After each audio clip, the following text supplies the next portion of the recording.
Ils étaient deux parrains très différents, séparés par plus de 6000 km d'océan. John Gotti, surnommé le Don Téflon, était un gangster new-yorkais qui adorait les feux de la rampe et bravait régulièrement les autorités. Totorina, lui, était un paysan issu de la Sicile rurale et un parrain opérant dans l'ombre. À la fin des années 80 et au début des années 90, la justice adopte deux approches bien distinctes pour les arrêter. Aux États-Unis, la police traque inlassablement Gotti.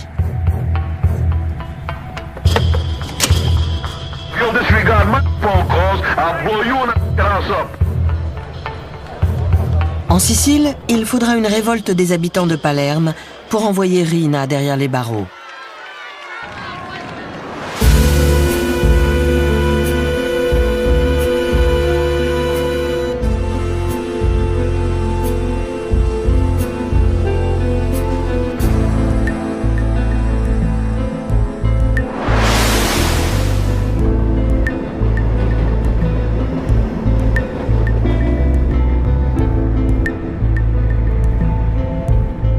John Gotti a toujours été un voyou brutal et impulsif.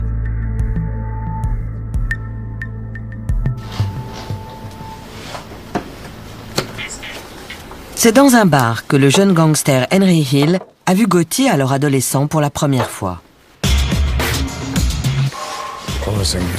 John est entré sans dire un mot à personne. Il est allé vers une table où on jouait aux cartes et il s'est mis à tabasser un mec avec une batte ou un tuyau. Il a presque battu ce mec à mort. Il a failli le tuer. Si ça se trouve, d'ailleurs, il l'a tué. Et ils ont balancé le cadavre dans un coffre. Gotti a enfreint une loi tacite de la pègre, ne jamais faire usage de la violence en présence de témoins. Après ça, il est venu s'excuser auprès de moi, avec du sang qui giclait partout. C'était la première fois que je le voyais. Il avait un grand manteau noir, un par-dessus tout en cuir. Il avait vraiment tout d'un gangster.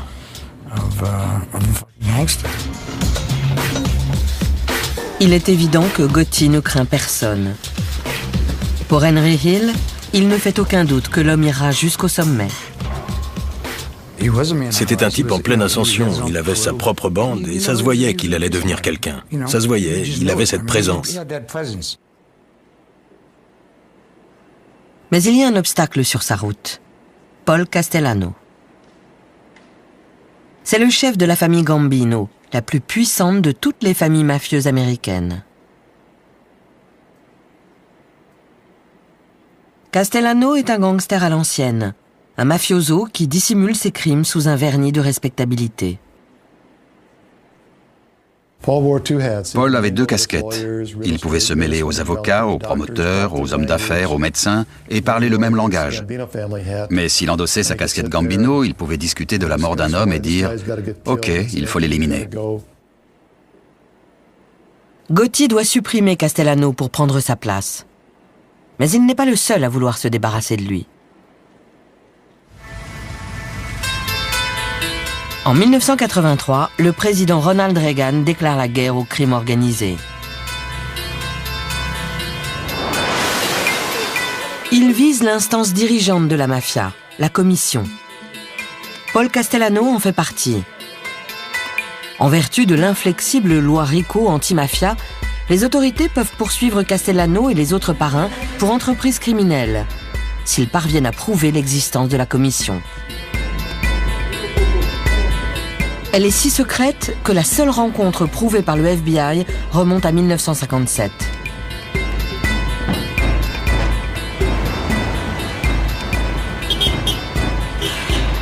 Et puis, un matin de mai 1984, au QG du FBI à New York, l'agent Joe O'Brien reçoit l'appel d'une taupe infiltrée dans la mafia. Il m'a informé qu'il y allait y avoir une réunion de la commission de la mafia quelques heures plus tard. Franchement, je ne l'ai pas cru, parce que ça n'arrivait jamais. Ces types ne pouvaient pas se permettre de se voir. C'était trop dangereux.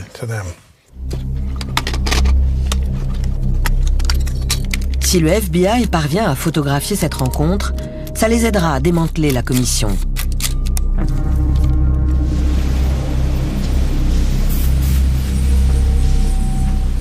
O'Brien et l'un de ses collègues, Andy Currins, surveillent ce bâtiment. Une petite maison de Cameron Avenue à Staten Island qui appartient à la famille d'un vieux parrain de la mafia. Les deux agents se cachent à l'arrière d'une camionnette banalisée à quelques centaines de mètres. La camionnette était là-bas, là où il y a la voiture blanche, en face du numéro 54. On s'est garé là pour avoir une vue bien dégagée. Il n'y avait pas d'autres voitures, on voyait parfaitement le numéro 34 de Cameron Avenue.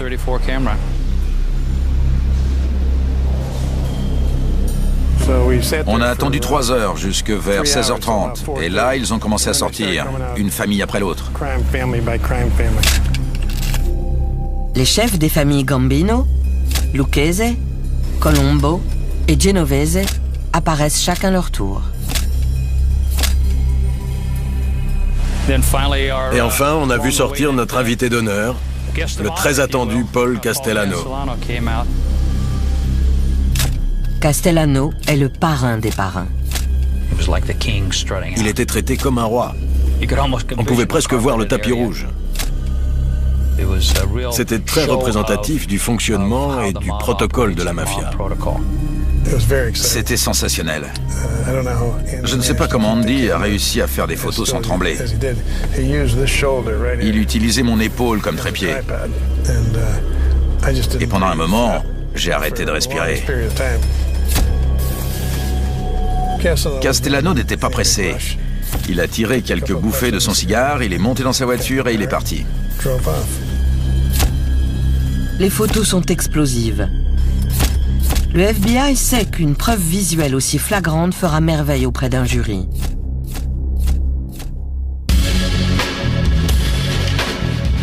En février 1985, le procureur inculpe les 5 membres de la commission. Les agents O'Brien et Currins arrêtent Castellano et le conduisent au QG du FBI à Manhattan. Les autorités fédérales, la ville de New York et le procureur de l'État ont annoncé aujourd'hui l'une des plus vastes mises en examen de parrains mafieux dans l'histoire de ce pays. Dans la voiture qui l'emmène au FBI, Castellano entend un bulletin d'information sur les arrestations. Pour racket et extorsion.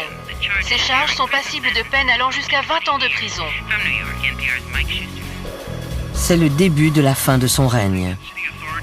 Les autorités sont passées à l'action tard dans la nuit. Parmi les hommes inculpés de racket et d'extorsion, on retrouve Paul Castellano, chef de la famille Gambino. Le coup de filet a été réalisé grâce à un micro. Je me souviens qu'il s'est tourné vers Joe en lui disant « Est-ce que c'est vrai? Vous avez écouté mes conversations privées ?» D'après le procureur, les enregistrements sont excellents. On pouvait presque l'entendre gémir. Les deux agents pensent que le trouble de Castellano vient de ce qu'ils ont enregistré ces discussions criminelles. En fait, il a réalisé qu'ils sont au courant de sa liaison avec sa jeune domestique colombienne. C'était très embarrassant pour lui. Et pour nous aussi d'ailleurs. Tout d'un coup, il était comme un petit garçon, avouant qu'il a fait une grosse bêtise. Mais ce qui était mal, ce n'était pas d'avoir assassiné ou fait assassiner des gens. Ce qui le gênait, c'était d'avoir eu une relation coupable avec une jeune domestique sous le nez de sa femme. Un parrain ne peut pas se permettre une telle révélation. Castellano a enfreint l'une des règles les plus sacrées de la mafia. On peut mutiler et tuer, mais pas déshonorer son épouse publiquement.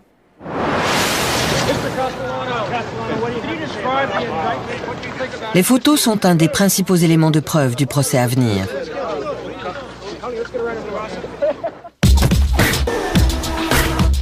Un vide vient de se créer au cœur de la famille Gambino. Une situation propice à la guerre.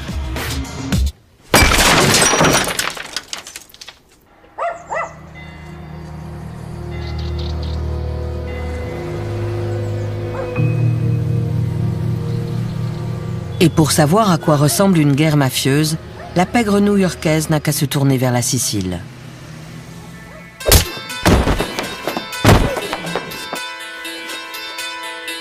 Ici, le parrain s'appelle Toto Riina, un tueur psychopathe, insaisissable, originaire de Corleone.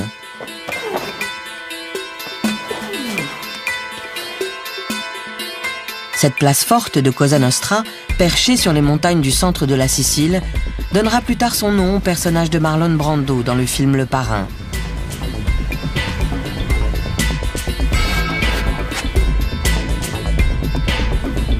La brutalité de Riina lui a valu son surnom, la Bête.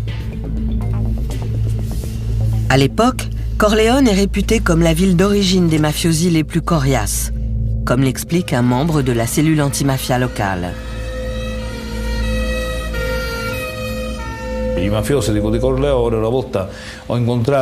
Un jour, j'ai rencontré un mafioso corléonais qui m'a regardé droit dans les yeux en me disant « Pour être un homme, un vrai, il faut avoir passé quelques années en prison. » Voilà le genre de philosophie de la mafia de Corleone. Pour eux, faire de la prison, c'est un baptême.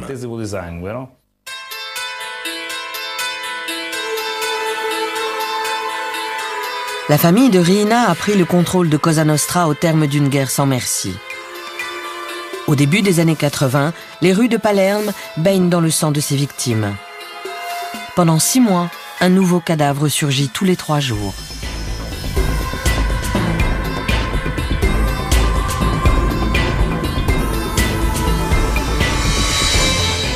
Leoluca Orlando, alors maire de la ville, a été élu en promettant de mettre fin à ces crimes. 20 ans plus tard, sa prise de position courageuse l'oblige encore à être protégé 24 heures sur 24.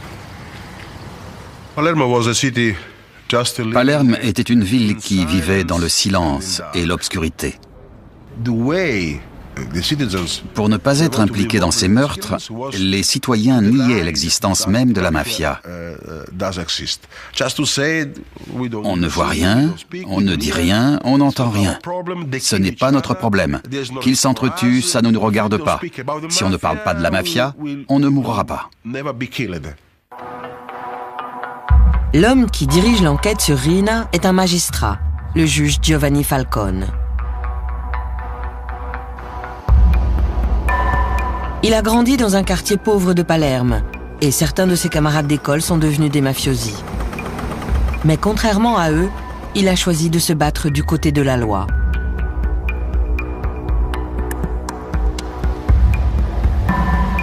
Depuis son QG du palais de justice, cela fait plus de 10 ans que Falcone traque inlassablement Cosa Nostra.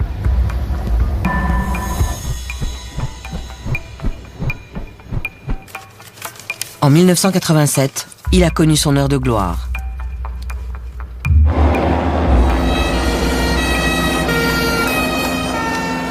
Lors du maxi-procès, plus de 300 mafiosi ont été condamnés à des peines représentant presque 3000 ans de prison en tout. C'est le coup le plus rude jamais porté à la mafia sicilienne.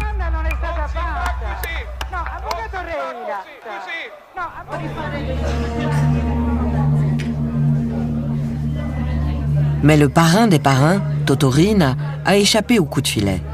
Il est toujours libre et continue à diriger son empire depuis sa cachette.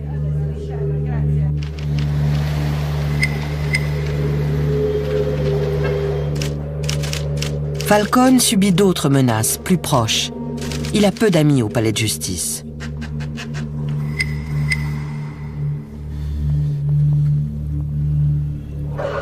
Les citoyens de Palerme restent spectateurs, attendant de voir qui va l'emporter, de Falcone ou de la mafia.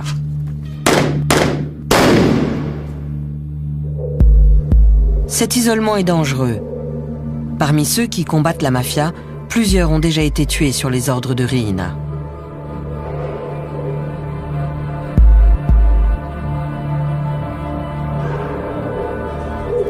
Falcone prend toutes les précautions. Lorsqu'il épouse Francesca, sa fiancée, il demande à Leoluca Orlando de célébrer lui-même leur union. La cérémonie a lieu un samedi soir, dans le plus grand secret, à la stupéfaction de la secrétaire du maire. Soudain, ma secrétaire est arrivée en disant « Voilà le juge Falcone ». J'ai répondu « Oui, on va commencer le mariage ». Ils se sont mariés sans personne, puis ils sont partis, sans photos, ni amis, ni membres de la famille.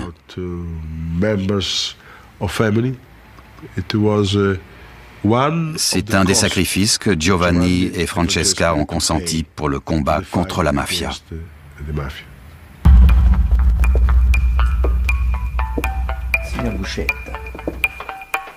Quelques années plus tôt, le repenti Tommaso Buscetta avait averti Falcone que Riina ne reculerait devant rien pour le tuer.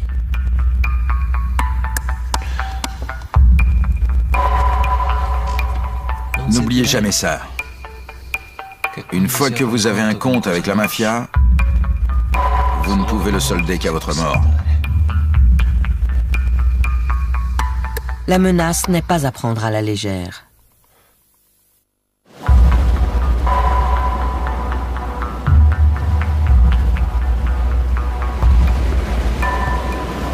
Le juge loue un bungalow sur la plage à 30 minutes en voiture de Palerme. Et quand il va là-bas, toute la ville semble être au courant. Quand Falcone se déplaçait, on aurait dit un mariage. Il y avait plein de voitures et même un hélicoptère au-dessus. Tout le monde savait alors qu'il était au bungalow sur la plage.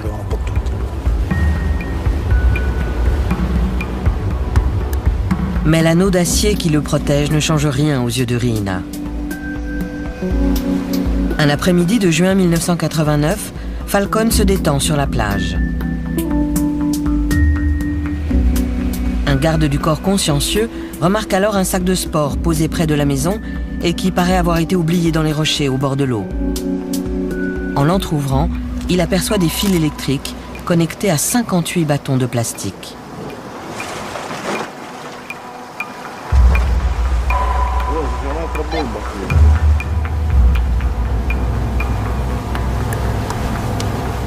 Le sac est conçu pour exploser quand on le soulève. Mais la bombe n'a pas fonctionné.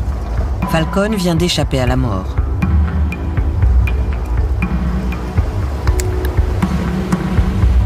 Peu après cette tentative d'assassinat, alors qu'il discute avec une de ses amies les plus proches dans son combat contre la mafia, il fait une sinistre prédiction.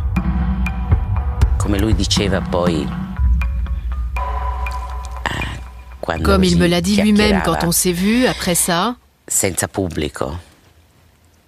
ma vie est toute tracée.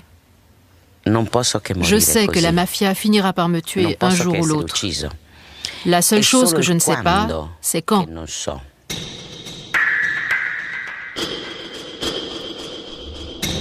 Avec Riina en liberté, Falcone est en sursis. À New York, le temps est compté aussi pour le parrain américain Paul Castellano.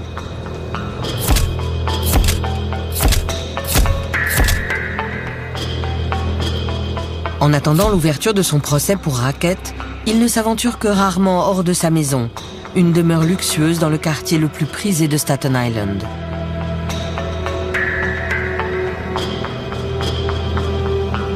Ses ennemis et ses amis l'appellent la Maison Blanche. Et Castellano y vit comme un président. On lui reproche d'ailleurs de s'être éloigné de la rue, une critique que saura exploiter son rival, John Gotti.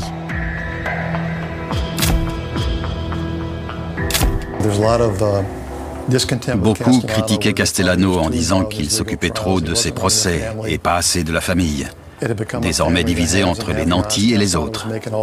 Castellano gagnait un tas d'argent tandis que les types comme Gotti n'avaient rien. Il y avait des dissensions, les gens se plaignaient. Gotti se prétend démuni pour obtenir le soutien nécessaire à sa prise de pouvoir. En fait, le trafic d'héroïne lui rapporte une fortune et fait de lui un héros auprès de ses partisans. Il avait sa propre équipe et on faisait pas mal de trucs ensemble. Avec de l'argent, on peut faire un tas de trucs. Et de l'argent, il en avait. Et il laissait tout le reste de sa famille profiter du banquet. Dealer de la drogue et faire ce qu'il voulait de cette ville.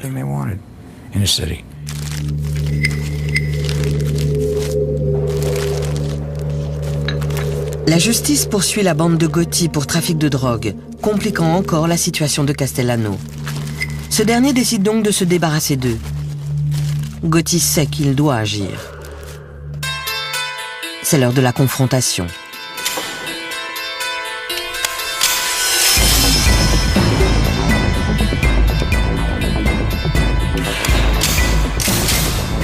Le 16 décembre 1985, Castellano part à Manhattan pour voir Gotti. La rencontre doit avoir lieu ici, dans son grill room favori, Sparks, au centre de Manhattan.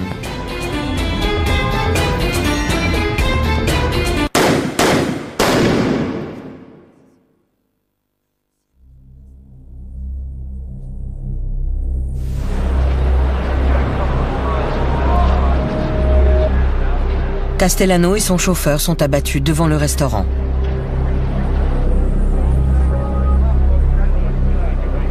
Ce meurtre commis au vu de tous choque New York. Le nouveau parrain de la famille Gambino devient aussitôt célèbre.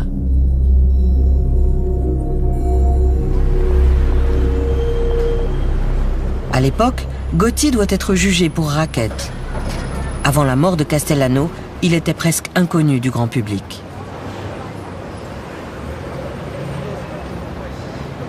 On est passé d'une affaire criminelle relativement, pas léthargique, mais de routine, à l'affaire de la décennie. On avait une foule de reporters massés devant le tribunal et dans la salle d'audience. C'était devenu un gros poisson. Lors de son procès, Gotti est défendu par l'avocat de la pègre, l'extravagant Bruce Cutler. Ce dernier continuera pendant des années à faire son apologie. Il était remarquablement clairvoyant. Il avait presque un sixième sens quand il s'agissait de juger les gens. Ce qui est sûr, c'est que Gotti sait juger un jury. En mars 1987, le verdict est rendu et le parrain est acquitté. En fait, l'un de ces hommes a soudoyé un juré à l'insu de la police.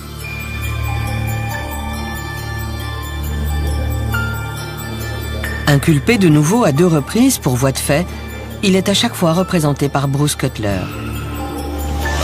I'll say you with respect to defendant John Gotti, guilty or not guilty?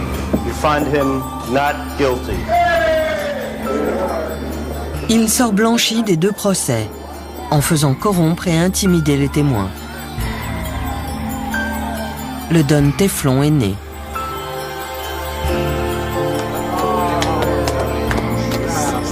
Gotti est un parrain à part.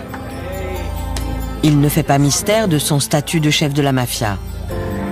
Il aime rappeler comment le gosse des rues de Brooklyn s'est hissé jusqu'au sommet. Il est né très pauvre. À 12 ans, il était dans la rue. Et à 40, il faisait la couverture de Time Magazine. Il a défié le système.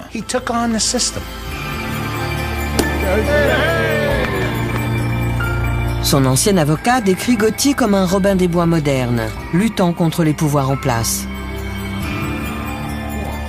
Les Juifs, les Irlandais, les salariés, les syndicats, les ouvriers, les policiers. Mon père était inspecteur et certains de nos plus fervents soutiens faisaient partie de la police locale, même s'ils n'y étaient pas autorisés. On combattait les bandits alphabétisés du gouvernement. Le FBI, le fisc, l'immigration, la CIA, tous ces voleurs sans visage du gouvernement qui vous traquent et détruisent votre vie. La sanglante réalité du règne brutal de John Gotti est tout autre. Mais ce besoin de reconnaissance publique va servir le FBI et finira par causer la perte du Don Teflon.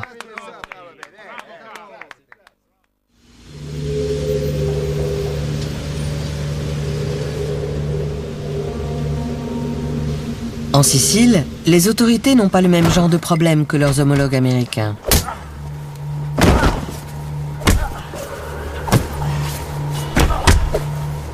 Si John Gotti aime les feux de la rampe, le parrain de la mafia sicilienne, Toto Riina, reste invisible.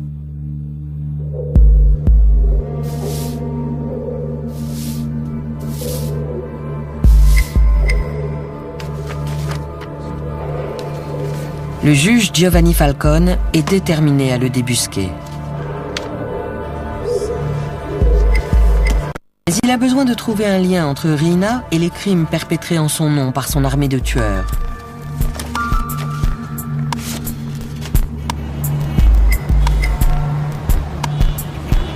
La solution va lui venir d'Amérique. Richard Martin est alors un des hauts fonctionnaires du ministère de la Justice. Il collabore déjà depuis plusieurs années avec Falcone. Leur plus grande victoire reste le démantèlement du trafic d'héroïne entre la Sicile et les États-Unis, la Pizza Connection. Falcone adore venir à New York. En Sicile, il vivait pratiquement comme un prisonnier. Il passait d'une voiture blindée à un bureau protégé. Alors que quand il venait à New York, il pouvait faire du shopping, aller au restaurant, venir nous voir au bureau. On pouvait l'inviter chez nous et dîner en famille. Pour lui, New York était synonyme de liberté. Mais les visites de Falcone aux États-Unis ne sont pas de simples voyages d'agrément. Il est très impressionné par la législation sévère de l'Amérique contre la mafia. Une législation qui a permis au gouvernement d'inculper le parrain Paul Castellano et de piéger la commission. Je pense que ça l'aidait aussi à se libérer l'esprit et à voir au-delà de son propre domaine quand il venait ici. Non seulement il s'y plaisait, mais c'était aussi une façon pour lui de voir plus clairement comment attaquer la mafia et comment travailler avec les autorités italiennes.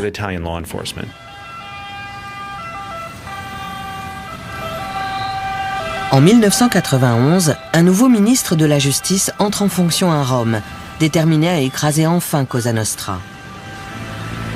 Il propose à Falcone de le nommer responsable de la campagne anti-mafia dans toute l'Italie.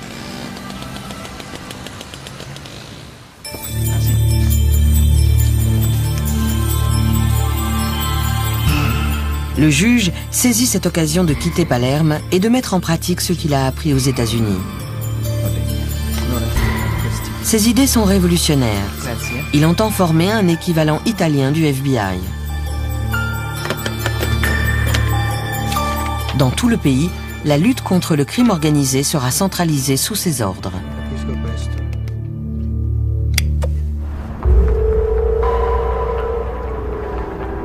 Riina, la bête de Corleone, se sent menacée.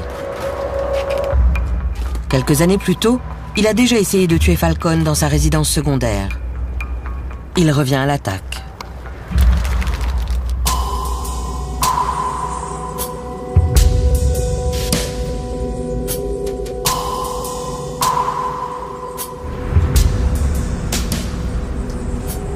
Le 23 mai 1992, Falcone et sa femme Francesca rentrent à Palerme pour le week-end.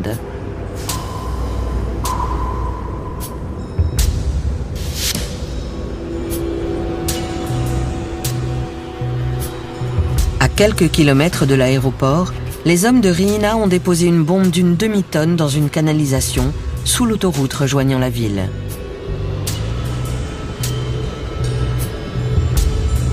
Ils se cachent ensuite dans un bâtiment qui surplombe la route, armé d'un détonateur télécommandé.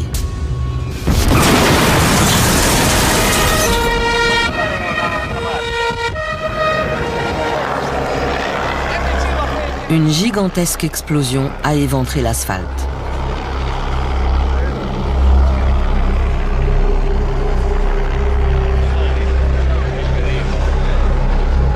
Le choc est tel qu'il apparaît sur les moniteurs de surveillance sismique locaux.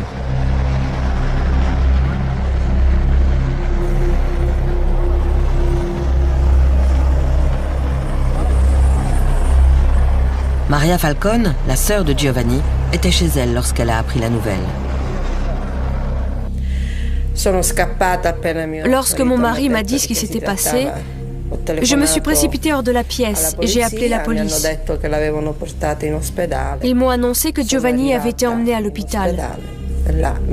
Quand je suis arrivée là-bas, le frère de Francesca m'a dit « Giovanni est mort ».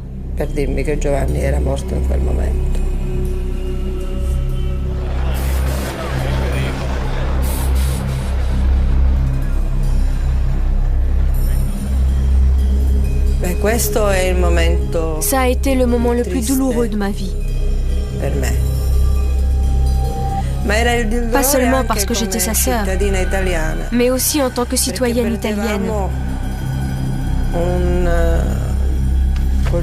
Car avec Giovanni, c'était notre plus grande chance de vaincre la mafia qui disparaissait.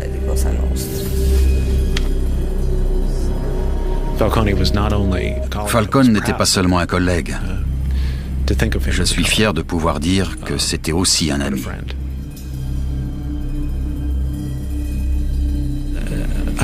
Ça m'a énormément attristé. Nous avions perdu une partie de ce pourquoi nous travaillions tous. On raconte que Riina aurait organisé une grande fête pour célébrer au champagne la mort de Falcone.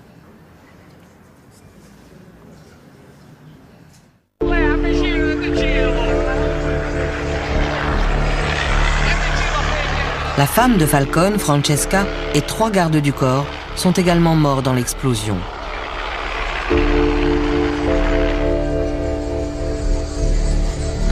Le jour de leurs funérailles, plusieurs milliers de personnes se rassemblent devant l'église San Domenico à Palerme. Elles attendent patiemment des heures sous la pluie. La cérémonie est diffusée en direct sur les chaînes nationales. Dans tout le pays, les programmes de télévision habituels sont interrompus. Le Parlement annonce une journée de deuil national.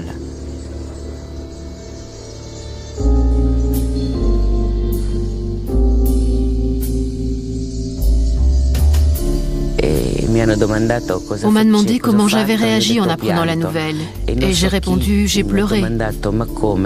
Quelqu'un m'a dit, mais vous êtes le juge Ferraro, comment ça vous avez pleuré? Oui, j'ai pleuré et je n'ai pas honte de l'admettre. L'Italie est choquée et indignée.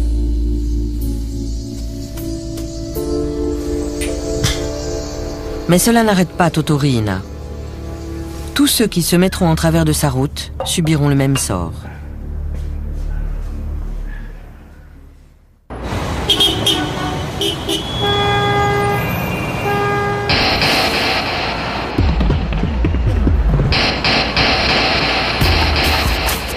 À New York, le piège se referme sur le parrain américain, John Gotti.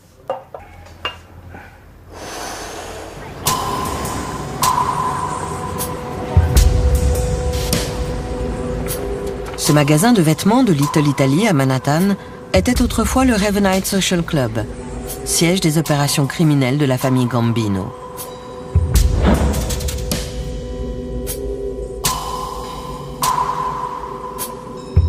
À l'époque, Gotti exige de ses hommes qu'ils viennent au Ravenite pour lui rendre publiquement hommage. Le FBI place une équipe de surveillance dans une rue proche du club. Ce film provient de leurs archives. Gotti entretient soigneusement sa réputation de parrain de la mafia. Il n'essaye aucunement de cacher ses rencontres avec son gang. Le reste de la famille était convoqué ici pour y retrouver John afin de discuter affaires, de lui cirer les pompes, de lui donner de l'argent et ainsi de suite. Si bien qu'en une semaine, on pouvait voir les 20 chefs de la famille sur différents soirs, plus près d'une centaine de soldats. Tous exhibés au grand jour.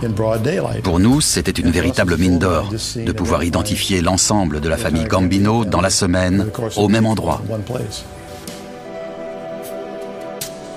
Mais les images ne suffisent pas. Pour obtenir une condamnation, le FBI a aussi besoin d'entendre Gotti parler de ses crimes. Le Ravenite a été mis sur écoute, mais les micros n'ont pas encore saisi grand-chose. Enfin, la chance tourne. Un informateur leur apprend que Gotti organise toujours ses réunions les plus importantes dans un appartement à l'étage, celui de la veuve d'un membre de la famille Gambino.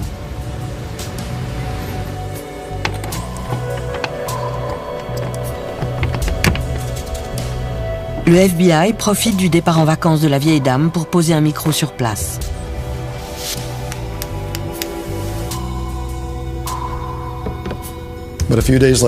Quelques jours plus tard, on a entendu s'ouvrir la porte de derrière du Ravenite.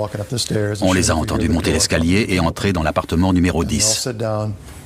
Ils se sont assis et ils ont commencé à parler. Très vite, il est apparu qu'ils ne s'inquiétaient pas des micros. La radio était allumée, mais ils l'ont baissée parce que c'était trop bruyant. Ils parlaient tous assez fort, et on a découvert plus tard que c'était parce que John Gotti était sourd d'une oreille. Sur les cassettes, on a donc un son particulièrement clair.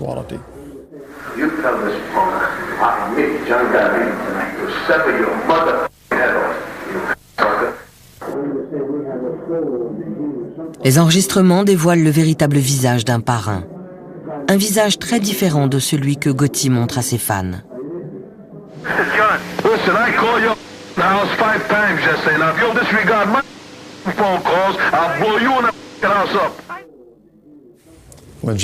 Quand il s'énerve, John commence à parler très fort.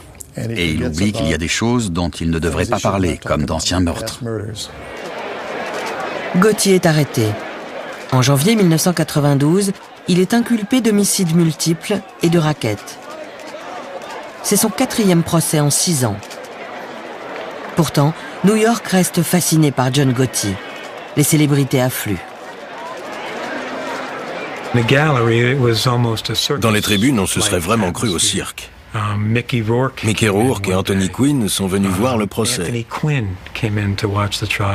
Et ils ont envoyé un boxeur, Ronaldo Snipes, qui lançait des regards si menaçants au jury qu'on l'a viré dans la demi-heure.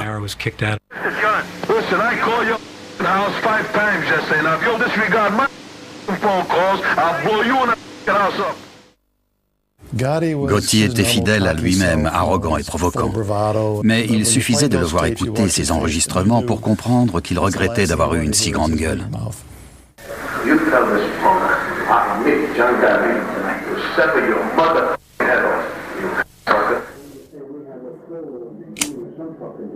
Gotti a provoqué sa propre perte. Mais les enregistrements vont avoir une autre conséquence inattendue. En même temps que lui, le FBI a arrêté son fidèle bras droit, Sammy Bull Gravano. Dominic Montillo a été à l'école avec Gravano. Plus tard, ils sont tous deux devenus gangsters au sein de la famille Gambino. Sammy a toujours été un dur. On était ensemble à la maternelle. Il a tué son beau-frère. Louis était son ami d'enfance, Louis Milito. Ils avaient grandi ensemble, traîné ensemble, volé ensemble. Il a tué Louis. On ne pouvait pas se fier à Sammy. Gravano a été déçu par Gotti. Pour lui, un vrai parrain ne doit pas rechercher la publicité, mais opérer dans l'ombre, comme le faisait Paul Castellano.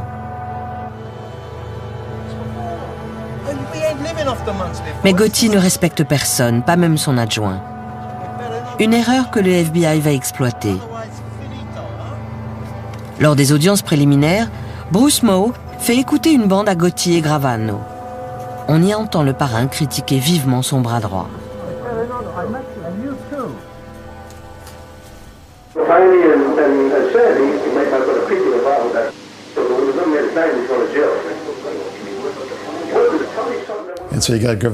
Gotti et Gravano étaient assis côte à côte à la table des accusés quand on a mis la cassette.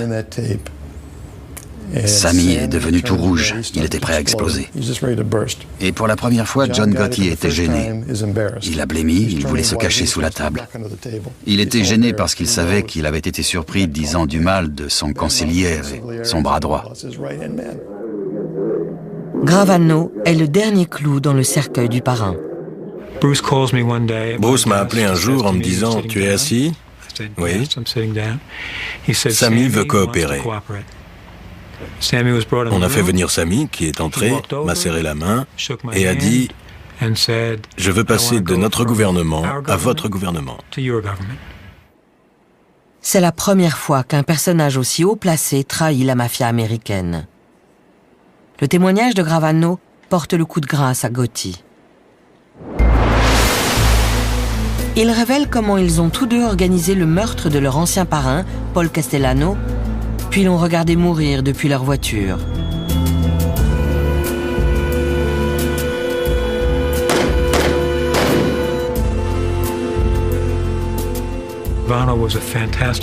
Gravano était un témoin fantastique, et John Gotti se comportait comme quelqu'un qui sait qu'il va être condamné. Il était très inquiet, il était agressif, il aboyait sur moi et sur ses avocats. C'était un véritable plaisir. En avril 1992, Gotti est reconnu coupable de 13 chefs d'accusation, dont l'homicide et le racket. Il est envoyé dans une des prisons les plus dures d'Amérique, Marion, dans l'Illinois. La condamnation est sévère. Perpétuité sans possibilité de liberté sur parole. Malgré les cassettes et le témoignage de Gravano, l'homme qui a représenté Gotti à ses 3 premiers procès continue de le défendre. Si vous me demandez si je pense qu'il était chef de je ne sais quelle bande Gambino, je vous répondrai non. Je l'ai nié toute ma vie, et lui aussi. Je ne prétends pas que c'était un enfant de cœur, ni un saint. C'était un type coriace. Mais il ne faisait pas partie de la mafia. Pour Gotti, tout est fini. Mais en Sicile, Toto Riina va de nouveau plonger l'Italie dans l'horreur.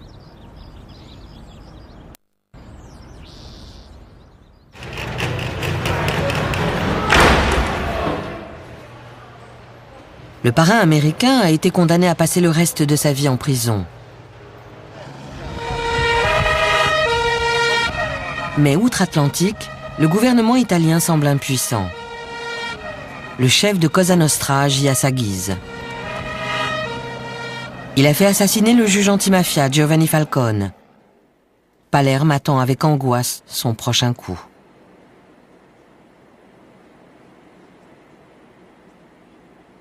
Le poste de Falcone est revenu à un autre magistrat, Paolo Borsellino. Les deux hommes ont grandi ensemble et ont consacré leur vie au combat contre le crime organisé.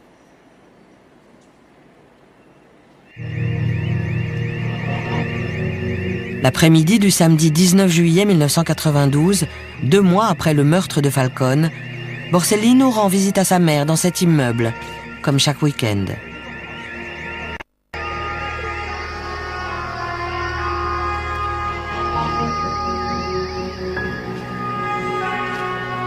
Une voiture piégée explose, tuant le juge et 5 de ses gardes du corps.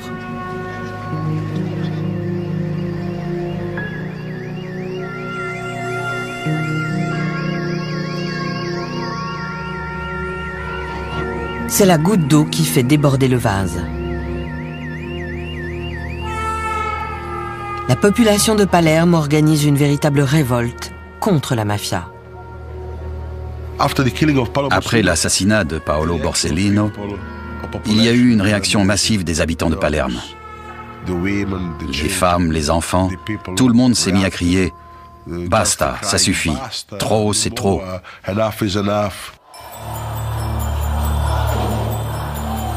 Trop, c'est trop. Des milliers de gens envahissent les rues pour une manifestation sans précédent en Sicile. Les Palermitains craignent de voir Riina s'en prendre à Leoluca Orlando, élu sur la promesse de débarrasser leur ville de la mafia. Lorsqu'il apparaît en public, les femmes et les enfants forment un cordon protecteur autour de lui, défiant Cosa Nostra de les tuer pour atteindre le maire. Leur message était clair. Ils étaient là pour dire que je n'étais pas seul. Ils étaient là pour dire que la mafia pouvait tuer un homme ou 10 hommes, mais qu'elle ne pouvait pas tuer des milliers et des milliers de femmes et d'enfants.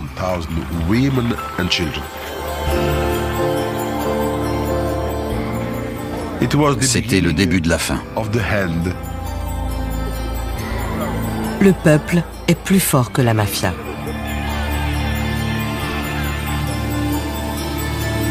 Le gouvernement, déterminé à sévir durement, envoie plusieurs milliers d'hommes en Sicile.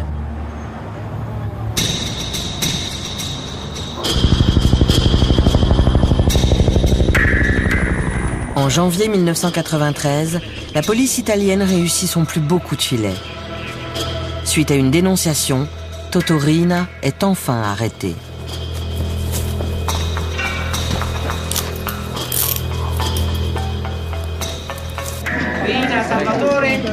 Salvatore Riina a été capturé à Palerme par les carabiniers ce matin. Nous tenons Toto Riina. Le plus incroyable, c'est que le parrain vivait en plein cœur de Palerme, à l'insu de tous, depuis plus de 20 ans.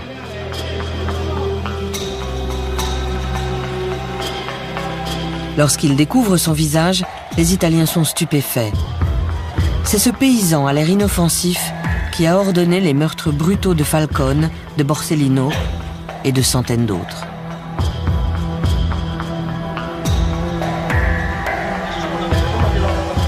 Pendant son procès, Riina se présente sous les traits d'un pauvre vieillard qui ne sait rien de la mafia.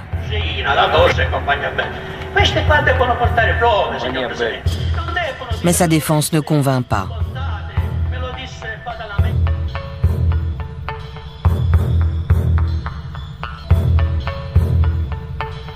Il est condamné à passer le restant de sa vie en prison, hors de Sicile, en Italie continentale.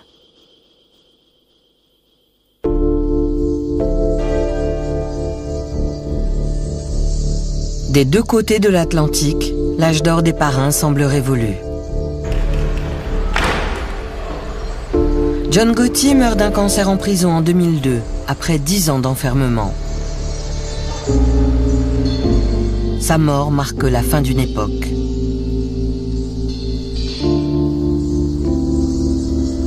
En s'exhibant publiquement comme le parrain des parrains, il a tout fait pour pousser les agences gouvernementales à ne laisser aucun répit à la mafia. L'avenir est plutôt sombre pour la mafia si le FBI et les autres agences fédérales continuent à traquer ces types. Notre plus grosse erreur, ce serait de décréter que la guerre est finie, qu'on l'a gagnée et de passer à autre chose. En 5 ans, ces types peuvent se regrouper et s'organiser. Ils ne seront plus jamais aussi forts qu'ils l'étaient il y a 30 ans, mais ils peuvent encore former une force criminelle viable.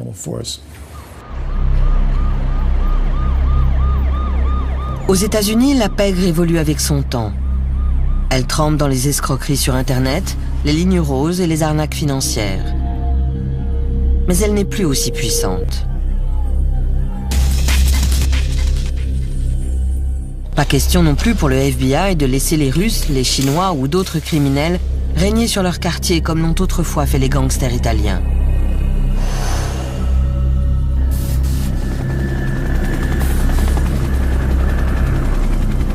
En Sicile aussi, les autorités maintiennent la pression.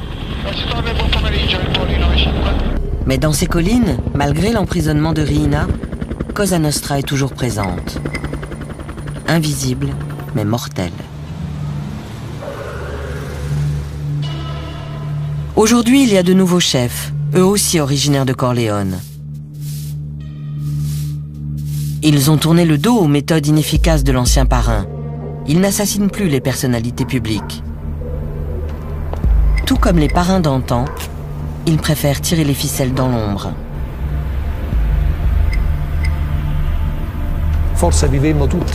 Je crois que nous nous sommes tous leurrés. Nous avons fait l'erreur de croire qu'on pouvait détruire Cosa Nostra en déplaçant 4 pions sur l'échiquier.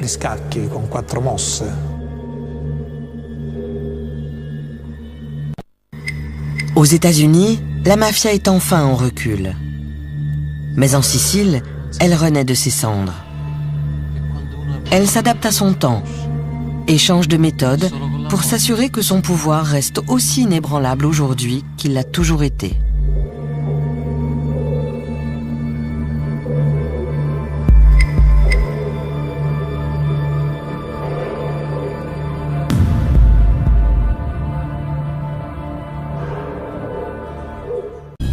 Les photos sont explosives. Le FBI sait qu'une preuve visuelle aussi flagrante fera merveille auprès d'un jury.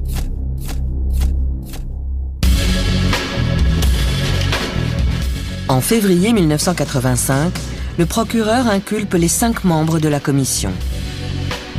Les agents O'Brien et Kerins arrêtent Castellano et le conduisent au QG du FBI à Manhattan. Les autorités fédérales, la ville de New York et le procureur de l'État ont annoncé aujourd'hui l'une des plus vastes mises en examen de par un mafieux dans l'histoire de ce pays. Dans la voiture qui l'emmène au FBI, Castellano entend un bulletin d'information sur les arrestations. Pour racket et extorsion. Ces charges sont passibles de peine allant jusqu'à 20 ans de prison. C'est le début de la fin de son règne. Les autorités sont passées à l'action tard dans la nuit. Parmi les hommes inculpés de racket et d'extorsion, on retrouve Paul Castellano, chef de la famille Gambino. Le coup de filet a été réalisé grâce à un micro. Je me souviens qu'il s'est tourné vers Joe en lui disant « Est-ce que c'est vrai? Vous avez écouté mes conversations privées ?» D'après le procureur, les enregistrements sont excellents. On pouvait presque l'entendre gémir. Les 2 agents pensent que le trouble de Castellano vient de ce qu'ils ont enregistré ces discussions criminelles. En fait, il a réalisé qu'ils sont au courant de sa liaison avec sa jeune domestique colombienne. C'était très embarrassant pour lui. Et pour nous aussi d'ailleurs. Tout d'un coup, il était comme un petit garçon, avouant. John est entré sans dire un mot à personne. Il est allé vers une table où on jouait aux cartes et il s'est mis à tabasser un mec avec une batte ou un tuyau. Il a presque battu ce mec à mort. Il a failli le tuer. Si ça se trouve, d'ailleurs, il l'a tué. Et ils ont balancé le cadavre dans un coffre. Gotti a enfreint une loi tacite de la pègre, ne jamais faire usage de la violence en présence de témoins. Après ça, il est venu s'excuser auprès de moi, avec du sang qui giclait partout. C'était la première fois que je le voyais.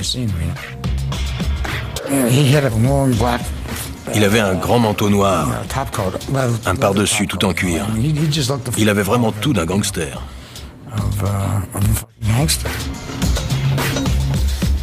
Il est évident que Gotti ne craint personne. Pour Henry Hill, il ne fait aucun doute que l'homme ira jusqu'au sommet. C'était un type en pleine ascension, il avait sa propre bande et ça se voyait qu'il allait devenir quelqu'un. Ça se voyait, il avait cette présence. Mais il y a un obstacle sur sa route. Paul Castellano. C'est le chef de la famille Gambino, la plus puissante de toutes les familles mafieuses américaines. Castellano est un gangster à l'ancienne, un mafioso qui dissimule ses crimes sous un vernis de respectabilité. Paul avait 2 casquettes. Il pouvait se mêler aux avocats, aux promoteurs, aux hommes d'affaires, aux médecins et parler le même langage. Mais s'il endossait...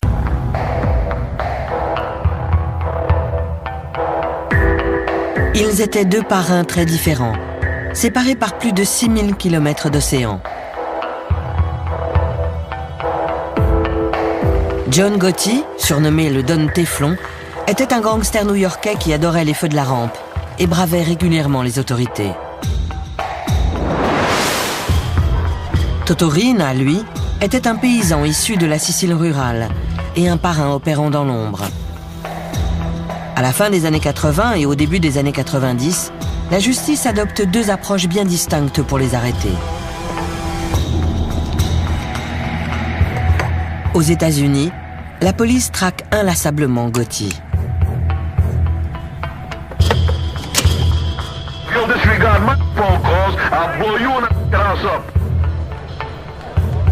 En Sicile, il faudra une révolte des habitants de Palerme pour envoyer Rina derrière les barreaux.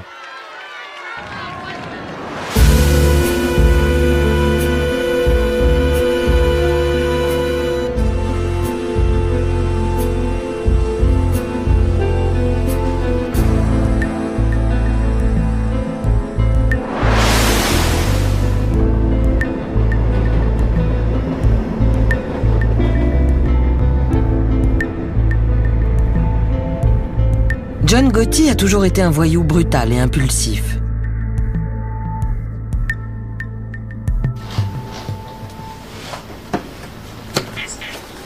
C'est dans un bar que le jeune gangster Henry Hill a vu Gotti alors adolescent pour la première fois. L'un de ses collègues, Andy Currins, surveille ce bâtiment. Une petite maison de Cameron Avenue à Staten Island qui appartient à la famille d'un vieux parrain de la mafia. Les deux agents se cachent à l'arrière d'une camionnette banalisée à quelques centaines de mètres. La camionnette était là-bas, là où il y a la voiture blanche, en face du numéro 54. On s'est garé là pour avoir une vue bien dégagée. Il n'y avait pas d'autres voitures, on voyait parfaitement le numéro 34 de Cameron Avenue.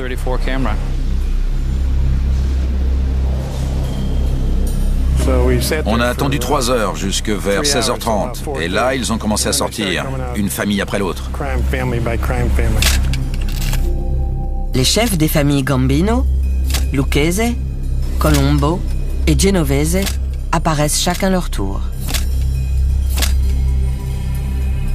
Et enfin, on a vu sortir notre invité d'honneur, le très attendu Paul Castellano. Castellano est le parrain des parrains. Il était traité comme un roi. On pouvait presque voir le tapis rouge. C'était très représentatif du fonctionnement et du protocole de la mafia. C'était sensationnel. Je ne sais pas comment Andy a réussi à faire des photos sans trembler. Il utilisait mon épaule comme trépied. Et pendant un moment, j'ai arrêté de respirer. Castellano n'était pas pressé. Il a tiré quelques bouffées de son cigare, il est monté dans sa voiture et il est parti. C'est sa casquette Gambino, il pouvait discuter de la mort d'un homme et dire « Ok, il faut l'éliminer ». Gotti doit supprimer Castellano pour prendre sa place. Mais il n'est pas le seul à vouloir se débarrasser de lui. En 1983, le président Ronald Reagan déclare la guerre au crime organisé. Il vise l'instance dirigeante de la mafia, la commission. Paul Castellano en fait partie. En vertu de l'inflexible loi RICO anti-mafia, les autorités peuvent poursuivre Castellano et les autres parrains pour entreprises criminelles, s'ils parviennent à prouver l'existence de la commission. Elle est si secrète que la seule rencontre prouvée par le FBI remonte à 1957.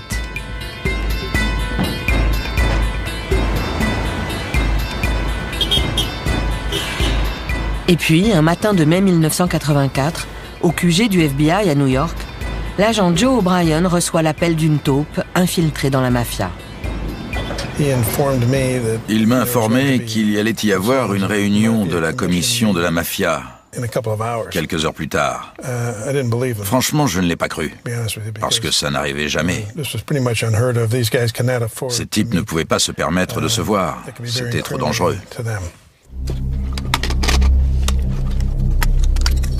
Si le FBI parvient à photographier cette rencontre, ça les aidera à démanteler la commission.